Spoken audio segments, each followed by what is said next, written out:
സർക്കാർ സംഘടിപ്പിച്ച ആഗോള അയ്യപ്പ സംഗമം വൻ അഴിമതിയുടെ വേദിയായിരുന്നുവെന്ന് രമേശ് ചെന്നിത്തല. ഉച്ചയോടെ അവസാനിച്ച ഒരു സമ്മേളനത്തിനായി 7 കോടി രൂപയാണ് ചെലവഴിച്ചതെന്നും ഇത് വൻതോതിലുള്ള വെട്ടിപ്പല്ലാതെ മറ്റെന്താണെന്നും അദ്ദേഹം ചോദിച്ചു. ശബരിമലയിൽ നടക്കുന്ന ഇടപാടുകളിൽ വൻ അഴിമതിയുണ്ടെന്ന് ഹൈക്കോടതിക്ക് തന്നെ ബോധ്യപ്പെട്ടതായും മണ്ഡല മകരവിളക്ക് കാലത്തെ ഇടപാടുകളെക്കുറിച്ച് അന്വേഷിക്കാൻ കോടതി നിർദ്ദേശം നൽകിയിരിക്കുന്നത് അതിനാലാണെന്നും അദ്ദേഹം പറഞ്ഞു.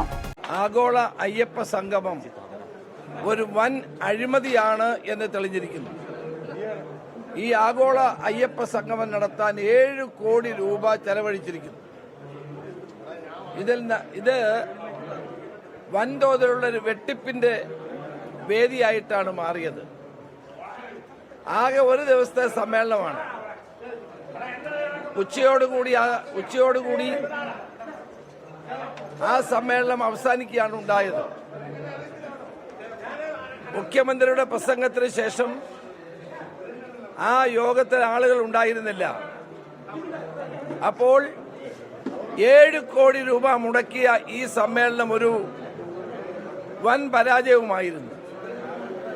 സർക്കാരിന്റെ അല്ലെങ്കിൽ ദേവസ്വം ബോർഡിന്റെ പണം ഇങ്ങനെ ദൂർത്തടിക്കാൻ ആരാണ് ഇവർക്ക് അധികാരം കൊടുത്തത്? ബഹുമാനപ്പെട്ട ദേവസ്വം ബെഞ്ച് ഇന്നലെ നിശിതമായി വിമർശിക്കുകയുണ്ടായി. ഇതിനെപ്പറ്റി വിശദമായ അന്വേഷണം ഉണ്ടാകണം. കുറ്റക്കാരായ മുൻ ദേവസ്വം ബോർഡ് പ്രസിഡന്റ് അടക്കമുള്ളവരുടെ പേരിൽ നിയമ നടപടികൾ ഉണ്ടാകണമെന്നാണ് ഞാൻ ആവശ്യപ്പെടുന്നത്. ആഗോള അയ്യപ്പ സംഗമം ഒരു വൻ പരാജയമായിരുന്നു എല്ലാവർക്കും അറിയാവുന്ന കാര്യമാണ്. അപ്പൊ അതുകൊണ്ട് ഇതിനെ സംബന്ധിച്ച് ഒരു അന്വേഷണം നടക്കണം. ഈ ധൂർത്തും അഴിമതിയും പുറത്തു കൊണ്ടുവരണം. അത് ഇല്ലെങ്കിൽ ഞങ്ങൾ അതിനെ നിയമപരമായി നേരിടാനാണ് തീരുമാനിച്ചിരിക്കുന്നത്. 150 കിടക്കയിൽ 50 കിടക്ക കാണാനില്ല. അതുപോലെ തന്നെ എത്ര ആളുകളാണ് അവിടെ ഭക്ഷണം കഴിച്ചതെന്നുകൊണ്ട് കയ്യും കണക്കുമില്ല. അവസാനം ഭക്ഷണം പോലും വെട്ടിമൂടുകയാണ് ചെയ്തത്. വലിയ തോതിലുള്ള അഴിമതിയാണ് ആഗോള സംഗമത്തിൽ നടന്നത്.